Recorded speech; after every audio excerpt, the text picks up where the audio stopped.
Honestly, watching Guel's suffering and his redemption arc, it just kind of reminds me of the same feeling that I got when watching Reiner in Attack on Titan.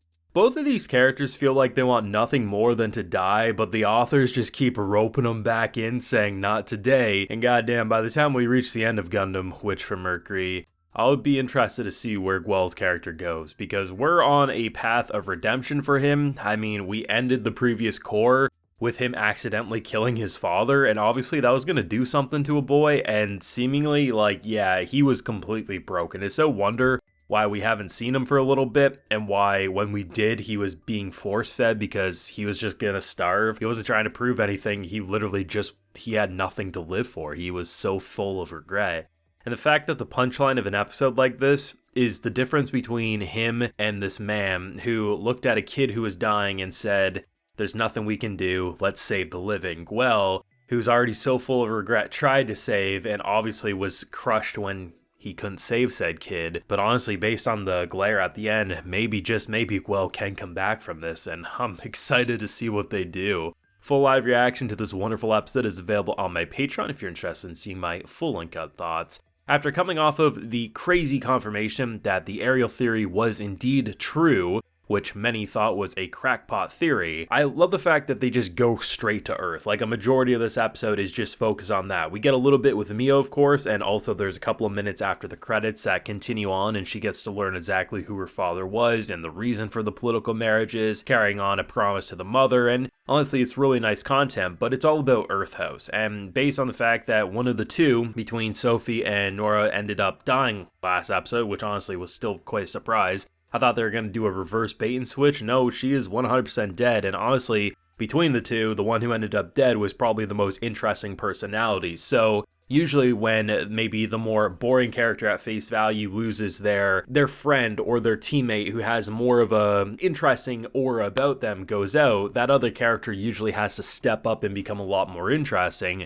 And so far what we've seen, there is definitely going to be a path of revenge on her part, but man, if you thought your broken arm was the worst thing you're going to deal with, girl, man, getting stomped to near death, that's definitely taking the cake. But I like what they did with Earth House. I like what they're doing with Shadiq, who basically, I love this moment. This is actually one of the best moments of the episode. So I'm a sucker for good visual directing, and when you have someone who's basically your father figure in this whole situation, and you guys are on equal terms, right? He's sitting in his wheelchair, you're sitting on the couch that looks like a bathtub. Doesn't look comfortable, but hey, who am I to judge the rich, right? What ends up happening is now that he's in control, he goes and sits on the desk, and now there's a height difference. So now he has to look up if he wants to talk to him, who used to be beneath him, and at the very least, they were, at the start of this conversation, more equal. By the end of that whole conversation, after the plan's revealed that we want to sell everything to Earth, and he's like, what is this, because you're part Earthian, or are you trying to get revenge for Spacians? And it seems like probably that's a bit true, but also it's about money. But then by the end of that conversation, he's standing upwards, forcing him to like almost break his neck looking up, and just showing the difference in power in this particular moment. Do I think it will last for him? No, but at the end of the day, he definitely showed who was daddy in that moment, and I love what they did visually, showing the difference in power. Almost like a king has to sit on a bigger chair so that you have to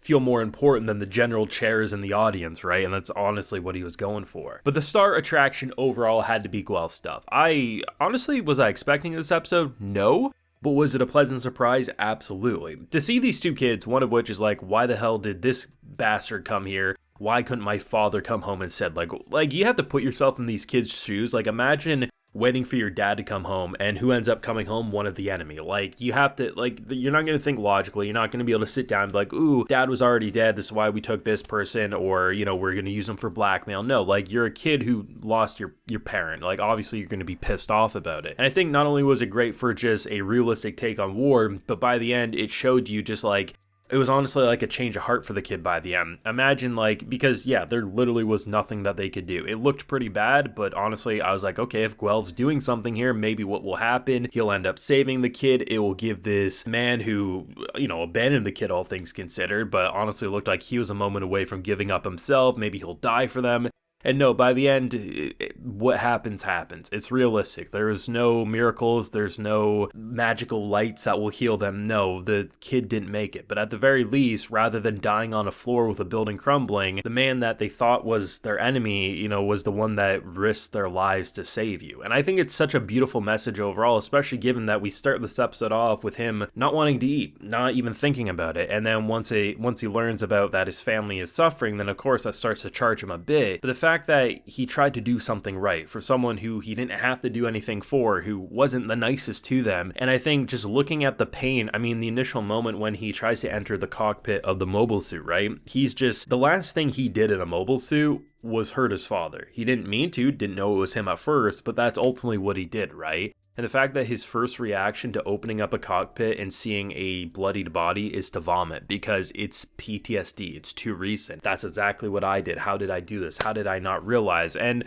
it's pretty painful. So what is he going to do? Well, by the end, it seems like he's going to be working with this man. It seems like he's going to be doing something that's important in his life. And I'm excited to see. I know some of the criticisms earlier were like, oh man, Guel felt like we're building up to this crazy duel and then nothing happened. But I think it was definitely intentional after seeing where they went this episode. I mean, up to this point, I assumed it was, but until you see more content, you can't say, am I just hoping for the best, or is there a better plan for a character who might be a missed opportunity? But luckily for us, Guel is a character that is supposed to, you know, start off high on the podium and quickly fall. And by the end of that first core, he's almost nothing. He's lost essentially everything. And now this core, we're seeing the rebound of who he actually will be as a person by the time it's all said and done, more than likely, and I really like that. The fight scene was rather good. It was a little different than what we're expecting now that we're not in school or just flying around in space. It was kind of cool seeing the different maneuverabilities. At one point, one of the mobile suits attaches themselves to the railroad track so that they can just focus on aiming and then they can just propel themselves along the track so they don't have to worry about driving. There's this moment where a vehicle gets like sniped and the way it spins out. There are some cool moments. It's nothing that I think everyone will say is like collectively the best fight of Mobile Suit Gundam Witch from Mercury, but there was some creative liberties that they took now that they're on Earth and they're doing some pretty cool maneuvers. I'm sure most of us assumed we were jumping in, we're gonna talk about Quiet Zero, we're gonna talk about the aerial stuff more, we're gonna just see some craziness in that. And then they said, hey, remember Guel, who everyone was asking about? Yeah, here he is, and you think he was doing this bad, did you? Well, he is, and it's probably worse than you were ever expecting, and I love it. I think this has been a great ride, and honestly, as much as I want to say I know exactly where they're going, we don't know. I mean, most likely Quiet Zero is some form of integration into this system that has been built with the aerial. Could be mass brainwashing, a way to create a peaceful world through almost an indoctrination. I mean, at the end of the day, it's something that are the masses really going to want? Probably not. And honestly, as I say, Prospera is a frightening